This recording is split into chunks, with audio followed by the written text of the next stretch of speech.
Bueno, estamos en un nuevo episodio y bueno, cronológicamente es el último de la temporada 2, pero no sé si va a salir el último, pero ya tenemos los 16 episodios y hoy con Ana García Blaya, así que re contentos y gracias por venir.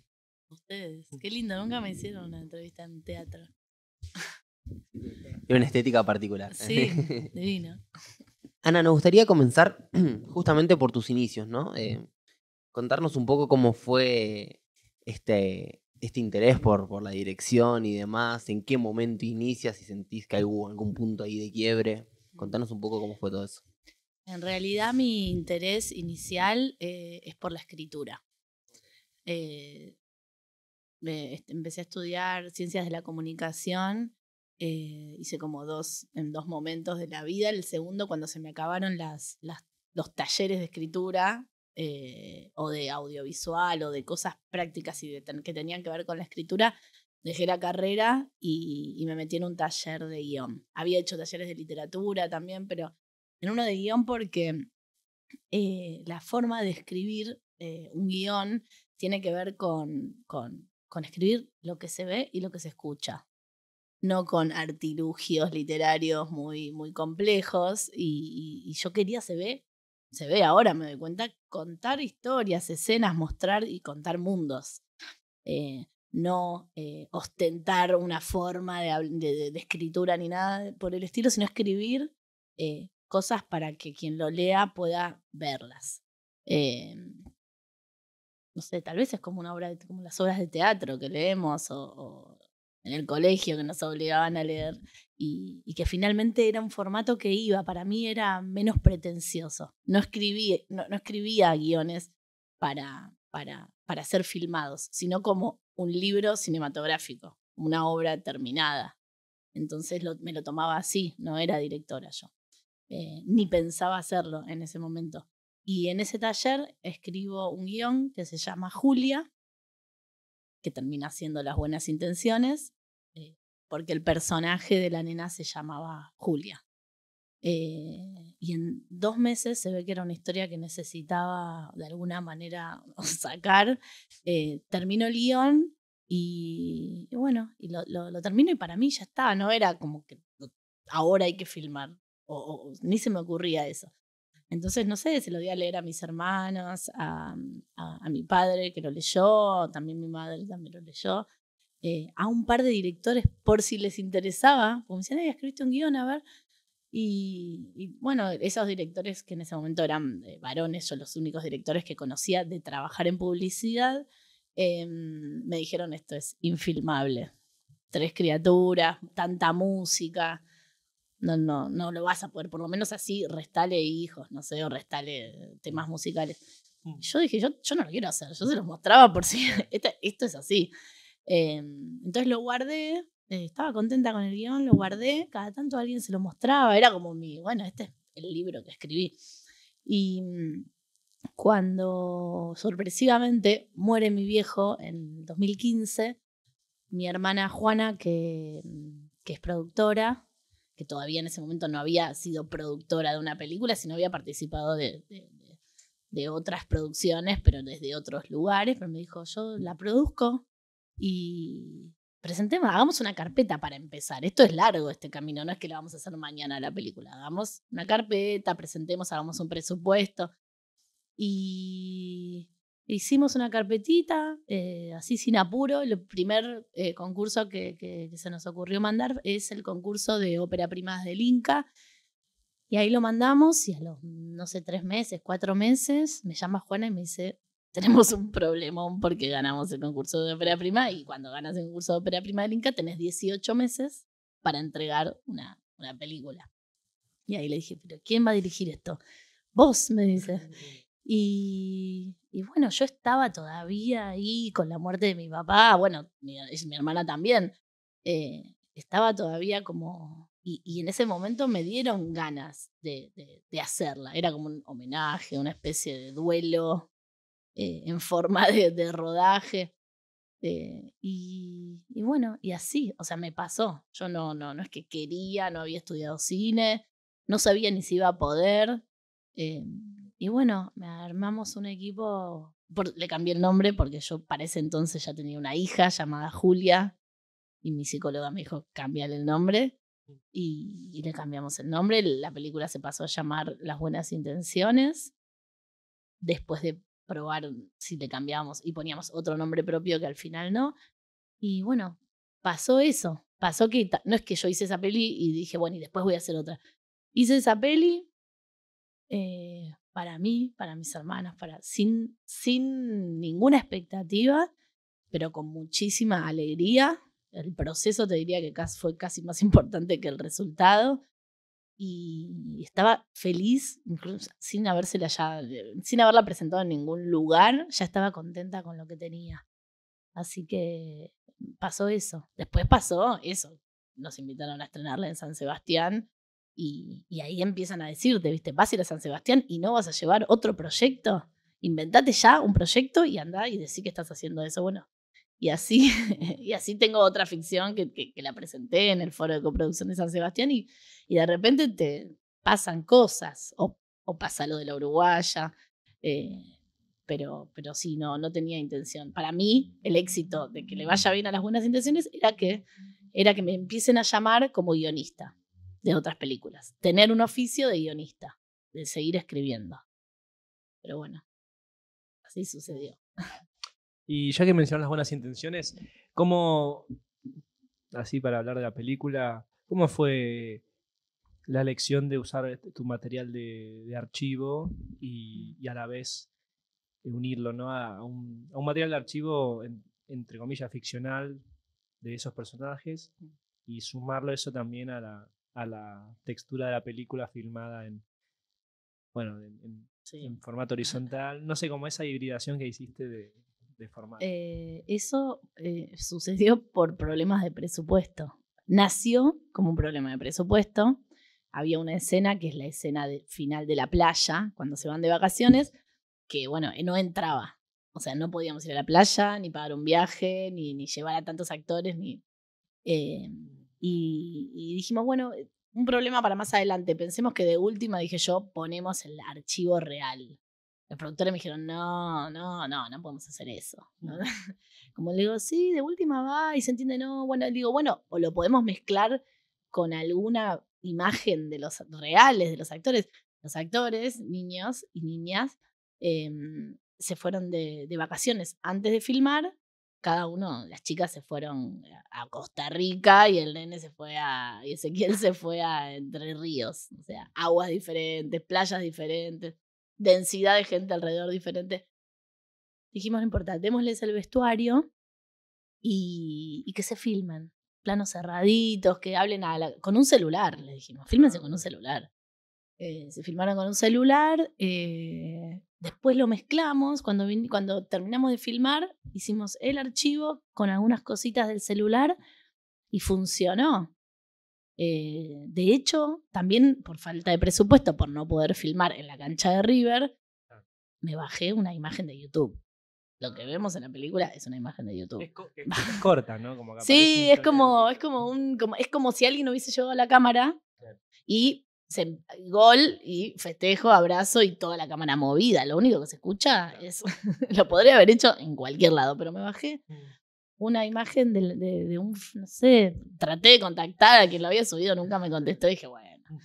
O sea, para mí, en pos de narrar algo y de contar la historia, vale todo. Vale un celular, vale una imagen de YouTube, vale lo que pueda filmar. Pero bueno, fue falta de presupuesto. Cuando vemos... el archivo de la playa, decimos, ¿qué aire que le da la película a eso? Bueno, y ahí detuve, no es que detuve la edición porque se me acabó la plata para seguir editando, entonces, bueno, dijimos, esperemos un tiempo, veamos si juntamos guita para tener 4 semanas más de un editor, y juntemos, y mientras me puse a revisar todo el material de mi viejo, y más que no conocía, que me había dado un amigo de mi viejo, y me di cuenta que un montón de cosas me servían, cosas que yo en su época cuando las veía decía, ¿por qué mi viejo filma para afuera del auto? Filma la calle, ¿por qué no nos filma a nosotros? Entonces, de repente, todo eso, la calle, los bondis, todo lo que yo no podía filmar, no podía abrir el plano y tener época, porque no tenía plata para que tantos autos de esa época circulen por la calle, que haya teléfonos públicos, que haya gente caminando sin celular. Es una peli de época. Entonces, todo eso me empezó a servir. Y encontraba las mismas situaciones que yo había filmado, las encontraba en el video, o sea, partido de fútbol, encontraba, y no fue casualidad, se ve que en algún lugar de mi inconsciente, porque yo cada tanto siempre con mis hermanos veíamos eso que mi viejo iba filmando, entonces como que la memoria se refrescaba cada tanto en esa revisión de VHS que hacíamos, cuando, bueno, pongamos un video familiar en la casa y veíamos videos viejos. Entonces iba encontrándome con la memoria, o sea, me iba encontrando por algo yo escribí esta escena, porque yo había visto estas imágenes, entonces de repente me encontraba con imágenes que me había olvidado que tenía, que yo pensé que eran solamente mi memoria y me las estaba encontrando y eran tal cuales algunas. Entonces ahí empezamos a meter incluso a hacer la secuencia de títulos con archivo, que no estaba hecha todavía, así que así nació. Y lo testeamos, dijimos, no habremos puesto demasiado archivo. Lo testeamos y con unos productores mucho más experimentados y que nos dijeron, espectacular, no molesta para nada. Porque aparte sumaron los archivos que ustedes hicieron con los actores de la película. Bueno, durante la película además sumamos una cámara de High 8, que claro, la pelea con la directora de fotografía me decía, no vayas a filmar con eso. Filmamos con esta, con la Alexa, y después le hacemos un tratamiento que parezca, y yo le daba la cámara al actor y le decía, vos filma igual. O se colaba el productor Joaco entre el público, por ejemplo, en el acto de fin de año, se colaba y filmaba como si fuese alguien del público y usaba esa imagen. ¿Y usaron esas después? Sí, usaba eso, o en la quinta cuando cantaban, además de filmar la directora de fotografía, la escena, desde adentro uno de los amigos tenía la cámara y filmaba, y eso también sale. Entonces hay 3 formatos diferentes. Claro, yo creo que encima ese toque personal que le da esos archivos y demás, le dan como una esencia especial a la película. Mismo esto que mencionabas de bueno, que lo habías llevado a diferentes directores y demás, que te dijeron el tema de tantos niños y el tema de la música, que son justamente, creo yo, lo que más ensalza la película. Sí.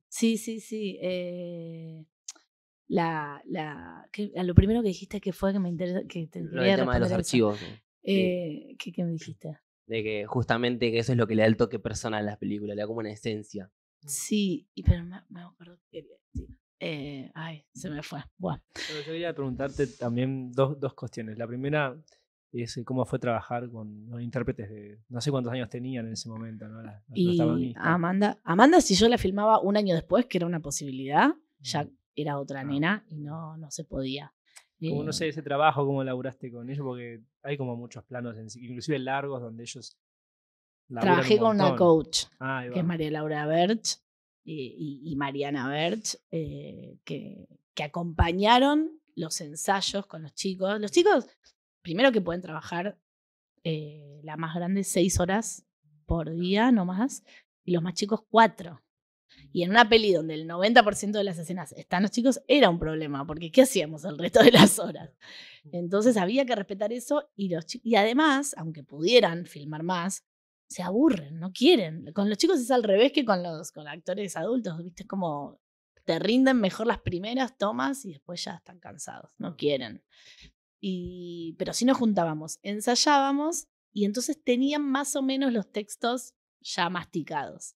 Entonces la novedad de hacer lo mismo que habíamos ensayado ya en un set, bueno, les divertía y estaba bueno y salía bien. Había días más difíciles que otros porque son chicos que estaban trabajando también.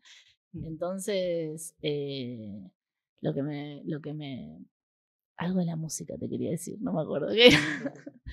Porque mencionaste la música. Claro, yo mencionaba que justamente esto que los directores te habían dicho de que quizás iba a ser más complicado con el tema de la música, es lo que le da el toque personal quizás a la película. Sí, y hay 23 temas musicales, viste que la música es cara, además, después hay que pagar.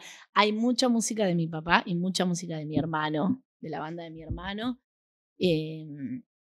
que tenía como el estilo de la época y podía colarla entre temas como el de Charlie, el de Flema, Los Violadores, Calamaro, que también fue un tema conseguirlos,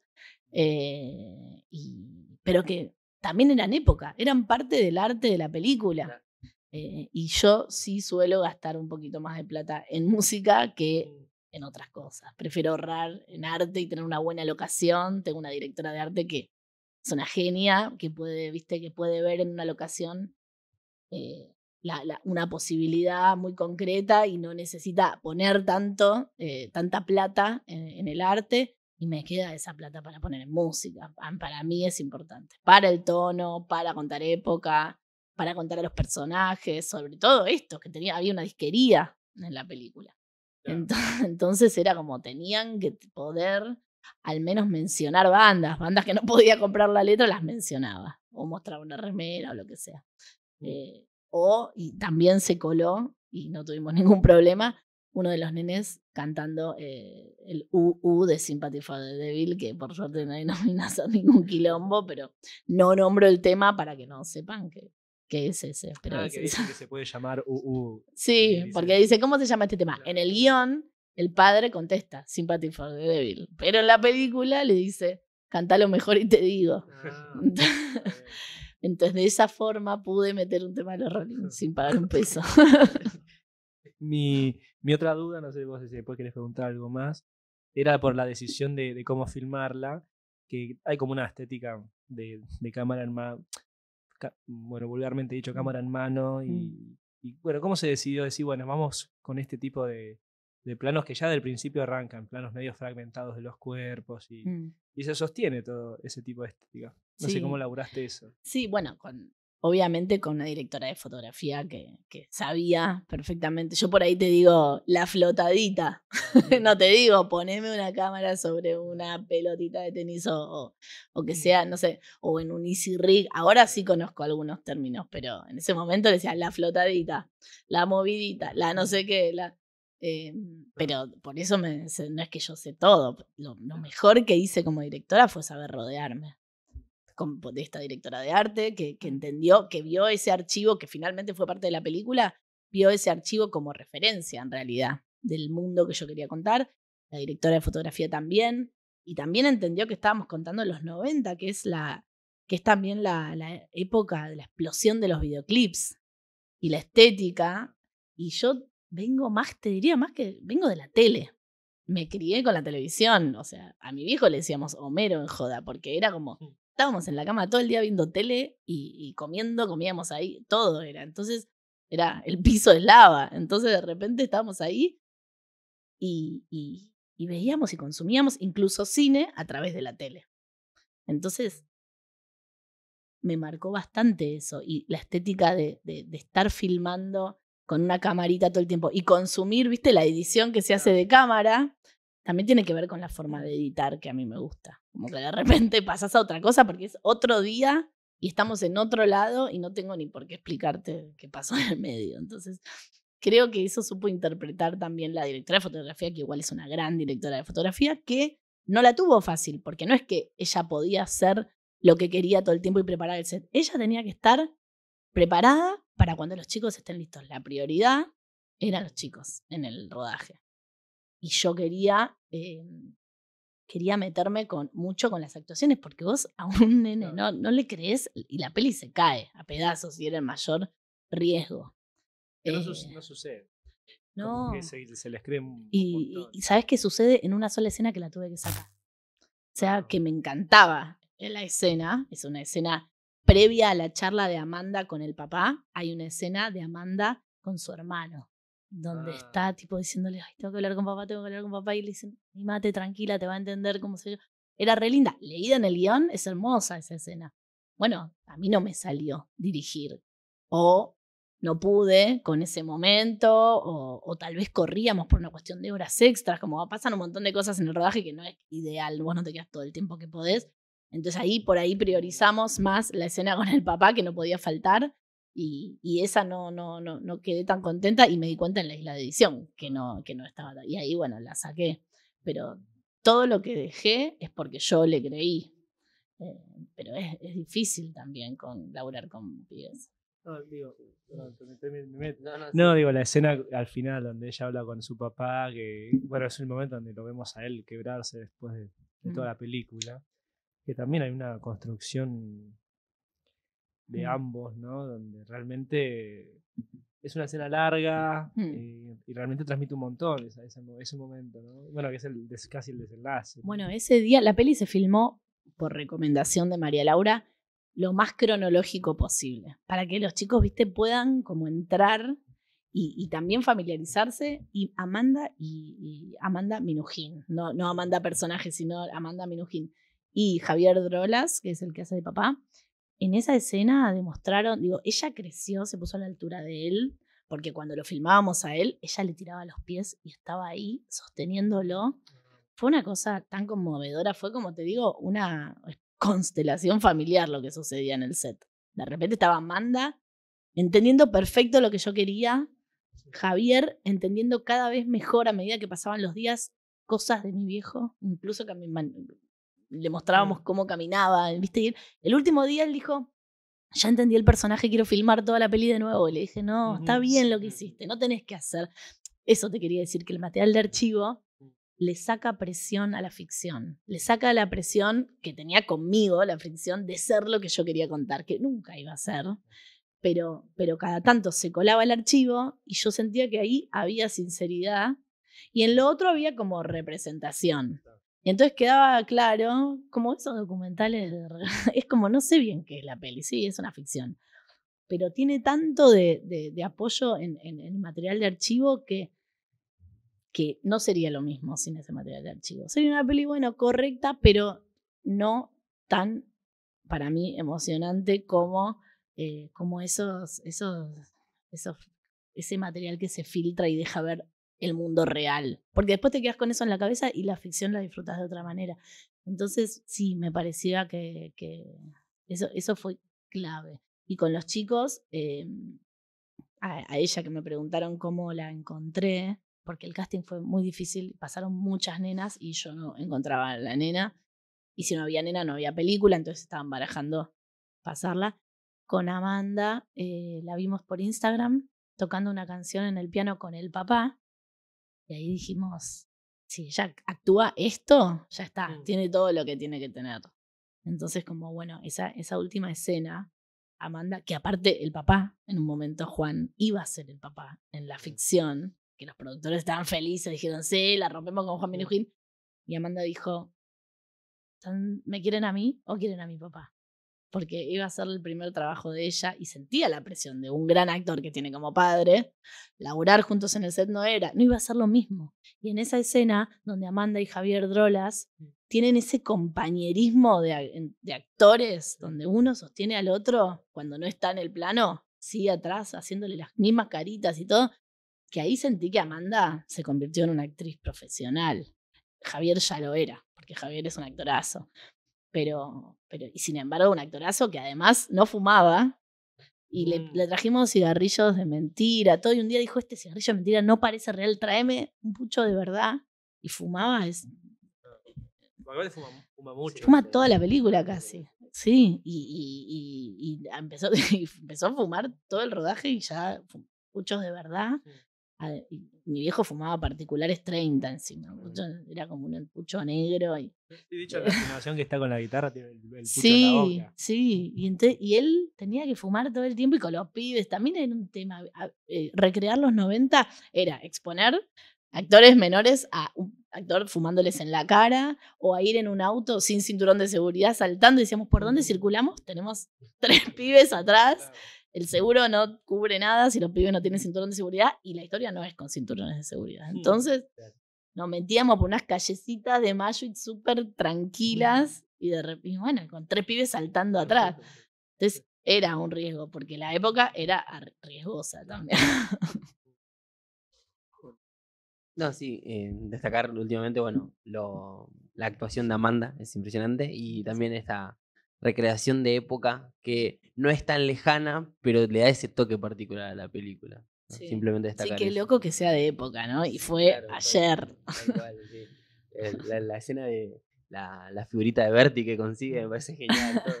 Y creo que el momento donde se ve también un contexto más grande es cuando en el momento en plano donde ellos van al colegio y ahí es cuando se ve capaz más autos Es y la única, ¿no? Sí, porque mi primo me cargaba y me decía, la película de los planos cortos, me decía. Y le digo, y sí, boludo, si no tengo, no puedo. Y los autos están todos puestos. En esa escena cada auto era nuestro.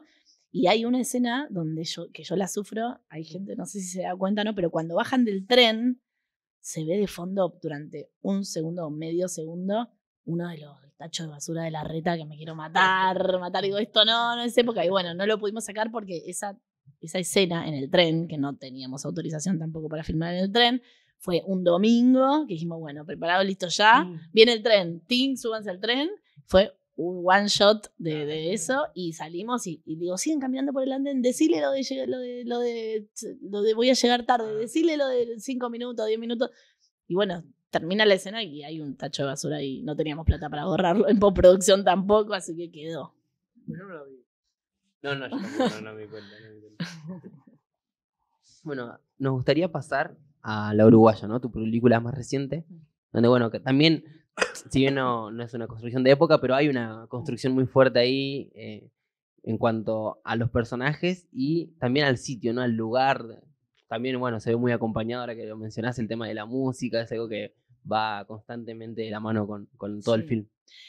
No es de época, pero estábamos representando otra época que era una época sin barbijos, porque la filmamos en plena pandemia y, por ejemplo, robar imágenes de la ciudad de Montevideo no se podía porque te entraban barbijos por todos lados. Entonces, toda esa libertad que podía tener no la tuve tampoco ahí. No la tuve en Las Buenas Intenciones porque filmaba modernidad y no la tuve tampoco en La Uruguaya porque se me colaba. Entonces, otra excusa para meter YouTube, otra excusa para filmar con celular, que a mí me encanta, que los productores me quieren matar, pero sí, era de época, era una peli de época igual, porque era pre-pandemia. Esa peli es una peli por encargo, no estoy contando, es un guión mío. Si bien pude colaborar y escribir escenas, no es totalmente mío y me lo tuve que apropiar de alguna manera. Dije, algo tengo que poner mío. Y después me di cuenta, después de un tiempo me di cuenta que, claro, yo estaba contando al mismo inmaduro que de Las Buenas Intenciones, casi, como que era otra vez un pibe. Entonces ahí lo pude, y casi que a la misma mamá también estaba contando. De hecho, la representa la misma actriz y casi que siento que ahí hice justicia con una figura con la que fui bastante ingrata en Las Buenas Intenciones, que es mi madre. Pero bueno, yo en Las Buenas Intenciones estoy contando un punto de vista de una nena de 10 años y sus percepciones y qué sé yo. Y en esta estoy ya más de ese lado, del lado de la mujer, del de guerra y de todas las mujeres que se le cruzan a este muchacho en la película. Entonces sentí que hubo una cosa que se cerró y que estaba bien. Mi vieja, de hecho, salió de Las Buenas Intenciones así medio rara y salió de La Uruguaya saltando en una pata. Así que sí, La Uruguaya fue una oportunidad, porque dicen que más difícil que hacer una primera película es hacer la segunda. Después de haber pasado todo lo que pasaste en la primera, casi que no te quedan ganas para hacer. Es como tener hijos, ¿viste? Si nunca más tengo un hijo. Bueno, pasa eso y después te olvidas o se presenta una oportunidad. Y yo dije, bueno, es una oportunidad para juntar kilometraje como directora. Porque los productores pueden producir varias cosas al mismo tiempo, pero los directores hacemos una peli, pasan 10 años, hacemos otra peli, o salvo que metamos algo en el medio, pero en general, para mí fue medio tiempo récord que me ofrezcan hacer una peli en el 2020 cuando había estrenado en el 2019. Y fue una oportunidad que primero dije, no sé si lo voy a poder hacer, es una peli muy desde el punto de vista masculino. Después dije, qué bueno que se lo ofrezca a una mujer, porque tantas mujeres fuimos contadas por varones. Está bueno lo que están. Y consulté también con algunas amigas y me decían, si ocupemos los espacios y vemos, si no, no dudemos tanto.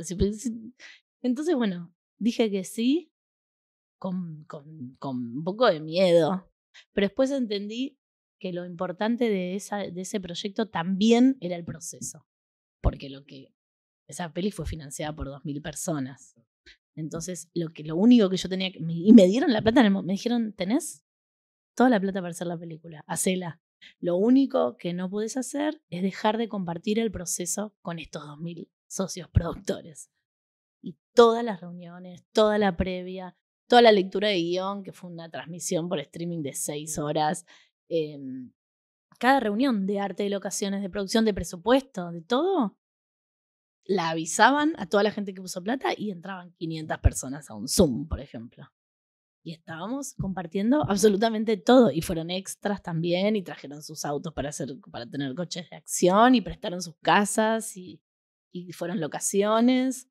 Así que también fue un proceso muy interesante e incluso superior. La película es un subproducto de eso, de ese proceso. Y entonces entendí que es eso lo que más me gusta hacer, disfrutar el proceso desprejuiciada del resultado, que igual en la segunda película no estaba tan desprejuiciada porque me preocupaba un poco, porque ahora esperaban algo de mí que antes no lo esperaban. Entonces eso me dio un poquito de presión, pero cuando empecé a disfrutar el proceso me olvidé de eso y dije, bueno, ya está, si es un éxito el proceso, no va a estar tan mal el resultado. No tiene por qué ser las buenas intenciones, pero... También metes la cosa híbrida de formatos, en este caso vertical, ¿no? El celular vertical. Eso ¿cómo aparece también? Decir, bueno, vamos a contar también así. Eso también surgió después. Otra cosa, me faltaban cosas. Y por ahí a Fiorella, que quedó en Montevideo viviendo, le decía, che, andate a la Rambla, filmate no sé qué, así. O saqué también de YouTube personas que filmaban arriba del Colonia Express, gente de espalda para que no me salga con barbijo.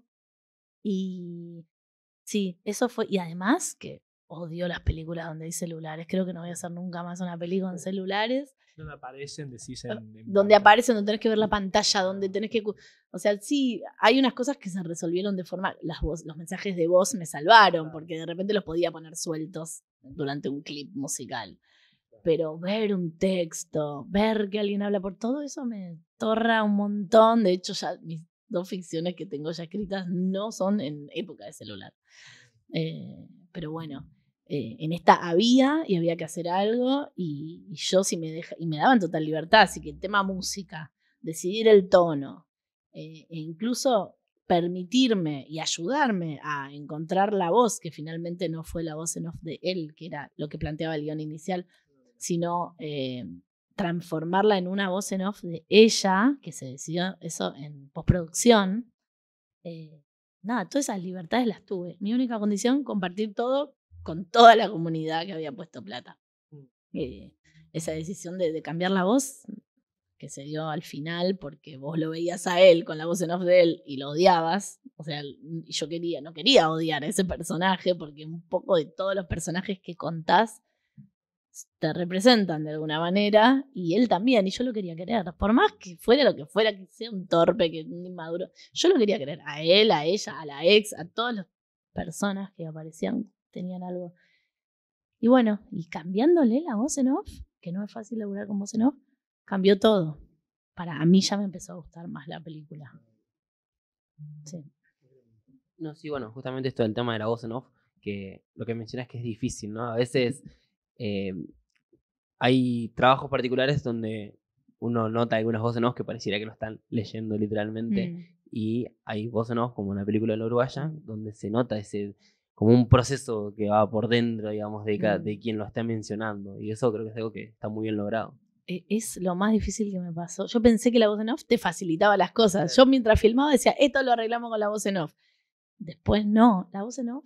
En la ficción me costó un montón encontrar ese tono, un montón. Primero ella aparte, tenía una actitud más enojada, más de reto, que también la dejaba mal parada ella, a él, no estaba bueno, no era justa. Esta más amorosa me cerraba, hablaba de ella, hablaba de él, de la relación que tuvieron, que ya, aunque ya no la tuvieran más. Me parecía mucho más, contaba la complejidad de las relaciones y estaba buenísimo. Ahora estoy trabajando en una voz en off mía propia para un documental y es también un bardo. Parece leída o actuada o no es natural o es exagerada. Entonces, o pretende ser graciosa o pretende, viste, emocionar. No. Entonces, ayer dije, necesito un coach. Necesito alguien que me diga cómo no ser solemne y tampoco, viste, ser demasiado informal, como demasiado coloquial. Entonces, es un tema la voz en off, no es nada fácil. Siempre que puedan, evítenla, pero bueno, ahora no paro de usarla.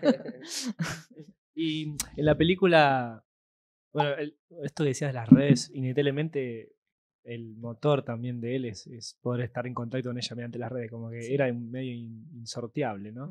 ¿Y cómo laburaste saber no, la relación entre ellos que una vez que se vuelven a encontrar, se sostiene esa tensión hasta que de a poquito se va aflojando, que un beso acá, pero como que hay una construcción de, bueno, no es que se ven y al toque ya ese encuentro que habían tenido se consume. Entonces digo, ¿cómo hiciste laburando con ellos? Diciendo, bueno, hay que sostener hasta casi el final de la película esta relación. Fue un bardo. Un bardo, de hecho, toda la primera escena donde ellos se encuentran en el bar Santa Catalina, yo la filmé y yo le di la indicación a ella, a Fiorella, de que no esté tan simpática, de que no esté tan, que esté más ahí, más guerrera y qué sé yo.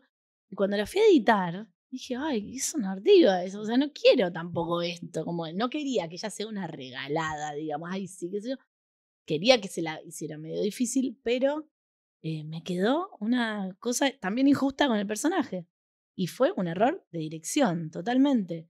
Y esa fue la que con Joaquín Elizalde, el editor, más laburamos, o sea, buscando imágenes de fuera de la acción, anteriores, viste, la previa cuando se está preparando y está más simpática y mirándolo más, como de repente buscando cosas que no había, tal vez, de donde no había una segunda cámara un poquito más desprolija que por las dudas por cobertura, porque no teníamos tiempo, la estábamos usando, pero no era la cámara que la directora de fotografía quería usar, porque después empatarla con la principal en color iba a ser un tema. Y yo, por supuesto, imagínate, si no me molesta meter una imagen de YouTube, me iba a joder tener 2 buenas cámaras, solo que el chip era distinto a mí, no me importaba. Pero bueno, la directora de fotografía se ponía nerviosa con eso, porque después empatar eso bueno, esa cámara B me salvó de un montón de errores míos como directora de marcación. Entonces, como que de repente todo lo que filmó la cámara B fuera de escena me sirvió para miradas más relajadas de ellos, para creerles a ellos y para encontrar lo que quería encontrar. Entonces, también a partir de los errores o de los problemas surgen cosas mejores. Porque no sé yo tampoco si le hubiese dado la indicación adecuada para que logren eso que lograron. Tal vez lo hubiera hecho regalada. Me hubiese quedado regalada o tan peleadora. Sin embargo, encontrando, gracias al editor también, ¿viste? Y eso, confiar en la gente que elegís para esto. Y encontramos un montón de cosas que dije, bueno, ahora sí, me gusta más esta escena, porque es el puntapié inicial para salir a caminar por Montevideo juntos. Entonces, bueno, pero sí costó. Y costó que si tomaron un whisky, que si tomaron 2, que cómo caminan 2 whisky, ya no es que estás, bueno, y que el porro después, y que era todo. Qué actitud y que no sea exagerado tampoco, ¿viste? Como tener uno de, no, tampoco. Entonces, si iban a fumar de verdad o no para filmar, yo decía, no, porque en la quinta, o sea, no. Entonces, bueno, probamos un montón de cosas, o para descontracturarse, tipo, ellos cuando estaban nerviosos o algo, en las escenas íntimas, por ejemplo, y se llevaban una petaquita de whisky y se iban juntos y trabajábamos mucho la confianza, porque ella era una piba de 25 años y él 40 y pico, 44 tenía en ese momento. Entonces, la comodidad de la actriz, todas esas cosas que yo no es que había llevado una coach de intimidad que hoy existen por suerte, y de repente teníamos que charlar entre los tres la forma de que salga bien la escena, sea creíble y la actriz no se sienta incómoda. O sea, no a cualquier precio se vea creíble, como que ella esté cómoda, porque si no también reproducimos una forma vetusta de hacer las cosas creíbles donde los actores se sienten también, en general las actrices se sienten mal. Entonces todo era complejo y a la vez que se note la onda entre ellos, yo a él lo conozco, es muy amigo y hizo el casting, hizo todo el recorrido, el casting se votó. Las 2.000 personas que participaban votaron el casting, era otra de las condiciones. Yo les presentaba opciones de pareja y ellos votaban. Por suerte votaron a mis preferidos. Y yo quería que lo voten a él, sobre todo, por más que me parece un actorazo, porque sabía que le iba a hacer sentir cómoda a ella.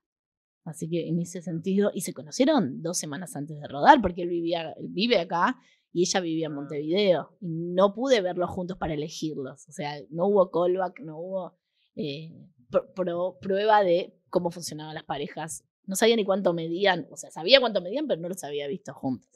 Entonces, inclusive al nivel físico y rol, las características del personaje como que cuadran muy bien con su aspecto. Sí, ¿no? sí. Es versátil él, porque la otra película tiene otra onda y a la Totalmente. vez también cuadra muy bien, ¿no?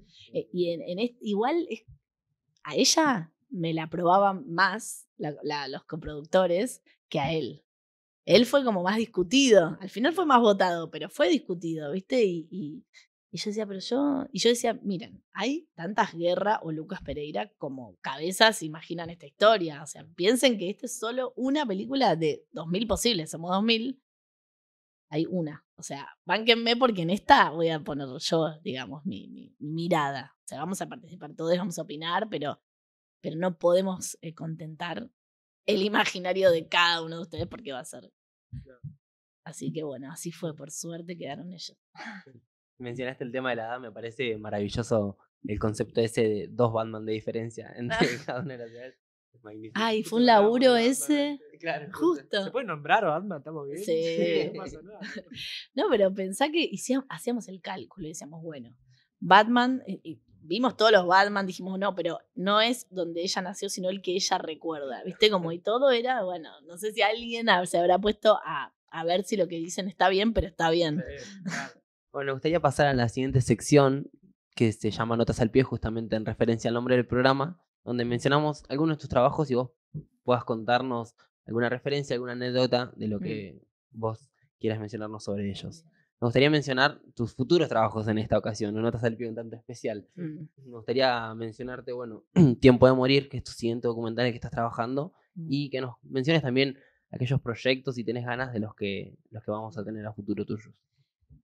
Bueno, Tiempo de Morir es en lo que estaba trabajando cuando me llamaron para la Uruguaya. Yo estaba en medio de la pandemia, no se podía filmar, no se podía casi ni soñar con hacer una película, pero yo tenía y empecé a revisar archivo mío y de mi padre, que tenía un disco rígido de mi papá también. Yo había filmado 5 años seguidos mis visitas a mi abuelo antes de su muerte. Y no como directora, yo lo había hecho simplemente, y aparte había filmado con la cámara de la computadora. O sea, yo ponía la cámara, oscurecía la pantalla para no vernos ahí y registraba cada vez que iba las 2 horas que estaba con mi abuelo de charla. Con el fin, después me di cuenta, o sea, después de registrar un par y de notar que mi abuelo preguntaba mucho por mi viejo, que nunca lo visitaba, empecé a mandarle a mi viejo esos videos para que lo vea y tal vez se conmueva y lo visite a su padre. Bueno, ese registro, eran como no sé cuántas horas tenía de material, pero eran 5 años donde yo lo iba visitando a mi abuelo hasta que muere. Y también tenía archivos de mi viejo en video. Y tenía un diario que llevaba cada uno de ellos por diferentes motivos, cuando se vieron como cercanos a la muerte, y un diario muy interesante y que tenía muchos puntos en común. Entonces empecé como a analizar eso, estaba en esa cuando me llaman para la Uruguaya y se suspende todo. Y ahora lo retomé la edición, que estoy editando nunca escribí un guión, o sea, ese guión se escribió en el timeline, en el Premiere, junto con Joaquín Elizalde, que es con quien editamos, y con quien somos co-guionistas, porque estamos haciendo la historia entre los dos. Y estoy haciendo esa peli sobre, bueno, un momento de la vida, se llama Tiempo de Morir. Habla de la vida y habla de las relaciones, no habla tanto de la muerte. La muerte es como, bueno, es algo que nos va a pasar a todos y bueno, pero también de lo que pasa cuando somos conscientes de eso. Y habla de cuando muere mi viejo y a mi abuelo no le cuentan que muere mi viejo porque como total no lo visitaba tanto, era como un colgado nada más y entonces no parecía. Y es ese momento que me pone a mí en el lugar de, bueno, che, digámosle porque yo no voy a cubrir siempre las visitas para cubrir a mi viejo acá. Entonces es un documental que me hace tan feliz. No sé si lo va a ver alguien, pero es como, siento lo mismo que con Las Buenas Intenciones. En mi primer documental y a mí me está como haciendo bien el proceso de hacerlo. Y me interesa mucho el formato, que si se podía hacer algo con menos calidad, bueno, es esto. Porque es mucho material de la cámara de la computadora, hay algunas entrevistas, hay material de Super 8 que tenía de mi abuelo, hay material filmado por mi viejo en camarita digital de foto chiquita. Y bueno, hay mucho de reflexión y de revisión de diarios. Hay que filmar, ¿viste? Texto, mucho texto visto y leído. Y estábamos buscando también la forma de mostrar y que sea atractiva también. Así que bueno, estoy ahora con eso, que me salió la quinta vía del Inca y que me estoy apurando porque ojalá el Inca siga, pero en caso de que haya algún problemita en la mitad poder terminar. Y si no, lo voy a terminar igual porque es de muy, muy bajo presupuesto. Y yo me siento, creo que cómoda con el bajo presupuesto, porque siento que el bajo presupuesto hace salir la creatividad afuera. Mañana me decís, tengo $3 millones para que hagas una película y no se me cae una idea. Pero si quiero contar una historia, aunque no tenga con qué, de alguna manera la voy a contar. Yo soy editora también, entonces o sea, edito, no soy editora. Edito y puedo arreglarme y edito. Y me gusta mucho musicalizar y me gusta mucho imaginar los guiones en la línea de tiempo de un programa de edición y no tanto ahora escribiendo cosas que no sé ni a dónde van a ir. Así que en documental me parece una cosa muy interesante que jamás pensé que iba a ser. Pensé que la ficción era como el lugar. De hecho, el Inca le da más presupuesto a la ficción que al documental. Siempre el documental está como visto con desdén desde la ficción, ¿no? Porque hay documentalistas que de hecho cuesta entrar al mundo documental si venís de la ficción. Presentarte con un documental cuando venís de la ficción no es tan. De hecho, a mí se me aprobó en el Inca, pero creo que 3-2 mi carpeta, ¿no? No es que te reciben muy... Bueno, Inmersa también sucede. Sí, ¿será? El otro día contaban Mirna y Ernesto que a veces le dicen no, porque ustedes son documentalistas cuando presentaban ficción, y contaba que tampoco le copaba, que como diciendo como si hubiese realmente una línea, y quizás es cuestión de somos realizadores. Para mí, sí, la distinción es una boludez, y que ya haya diferentes partidas de presupuesto para eso es injusto, pero bueno, pero sí, con el documental no necesito armar una estructura tan grande y puedo, sin embargo, contar algo sola o de a 2 o de a 3 o de a 4 y hacer un equipo más chiquito. Pero bueno, en eso estoy trabajando ahora, que espero terminarla o filmar, que me queda muy poquito por filmar. Y después tengo ficciones escritas, no sé qué va a pasar porque aunque el Inca siga funcionando, siempre hay que recurrir a otros fondos afuera. Entonces va a ser un camino seguramente mucho más largo. Curuzú, que es mi siguiente ficción, que se filma en Paraguay. Misiones, que también hay unas locaciones muy, muy parecidas, porque es en la selva que se va a filmar. Y estoy trabajando con Orsay, que quedamos muy, muy, muy conectados y haciendo cosas juntos en la producción de un guión, que es, la gente ahora participa de la mesa de guionistas. La gente por streaming ahora puede ver cómo una mesa de guionistas llega a un guión. Y estamos haciendo un guión sobre un guión. Antes era distópico, pero ahora no me parece para nada distópico, sobre el fin del mundo en Argentina. Entonces son como historias en diferentes partes del país. Es una peli que se va a filmar un capítulo nada más. Es como una peli capitular, donde un capítulo es en capital, pero el resto es en diferentes provincias. También pretendemos hacerla con diferentes equipos locales de cada lugar. Así que bueno, ese es el siguiente proyecto que me está afectando un montón, porque ahora el algoritmo solo me muestra catástrofes naturales y todo lo que está pasando que es real. Y bueno, estoy en ese mundo, entre tiempo de morir y fin del mundo. Re positiva. Son proyectos que esperemos que se concreten. Sí, claro, parece interesante. Qué interesante también la propuesta de Orsay, ¿no? Cómo está, digamos, es algo bastante innovador, pero que creo que viene bastante bien para el panorama. Sí. Me gustaría, Ana, ya pasar a la última sección, donde vamos a hacerte una serie de preguntas un tanto abstractas. Sentite en la total libertad de responderlas hacia donde vos te remitan. Tiene que ser breve la respuesta, tipo ping-pong. Cada quien tiene ah, su estilo. ok. Pero no son preguntas traicioneras ni nada. Son, Ok. preguntas amables. Ya empezamos. Dale. El primero es: ¿con qué personaje histórico compartirías un café?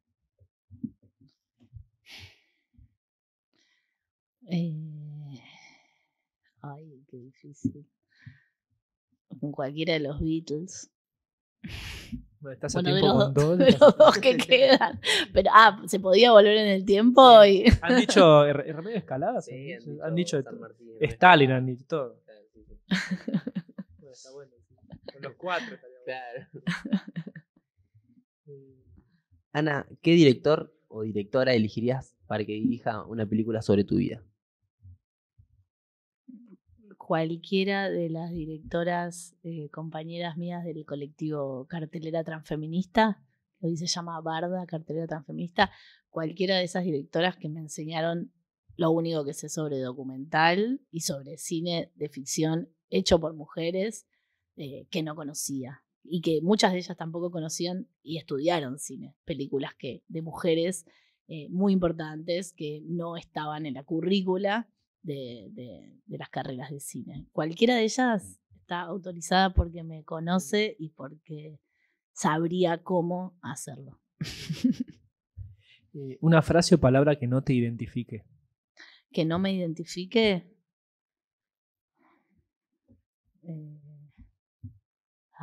¿Esto se va a editar? ¿Puedo pensar? Se edita, pero dejamos los tiempos. Igual si querés. Que no me identifique cualquier...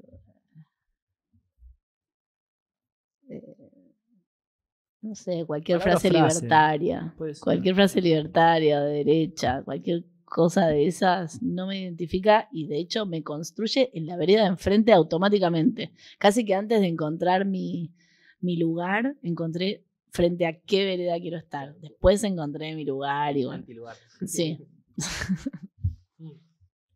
Ana, ¿qué le dirías a Dios? Que no gane mi ley. Plegaria colectiva. Y, me toca a mí terminar. Bueno, esta pregunta es abstracta, así que cada quien la toma para donde quiere. Y sería: desde acá, ¿cómo ves a los que están allá? Bueno, teniendo en cuenta los que se fueron, los veo mucho más seguido de lo que los veía cuando estaban acá. Los veo y tengo contacto y dialogo y hablo mucho más seguido que cuando estaban acá. Hermosa charla, gracias por venir. No, a ustedes. Esperemos que la hayas pasado bien. La pasé genial. Contamos como siempre con el apoyo del Fondo de Fomento de Artes Escénicas y de las 4 Plumas Club de Arte. Así que, muchas gracias. No, hasta ahí no digo nada porque no sé en qué orden va a salir, pero bueno, ya tenemos 16 episodios de esta temporada. Qué bien. Y en total son 36, hice la cuenta el otro día, con la tercera temporada. Así que gracias, las 4 Plumas que nos acompañan desde la pandemia que empezamos con el programa. Muy bien, hermoso. Damos un aplauso. Gracias.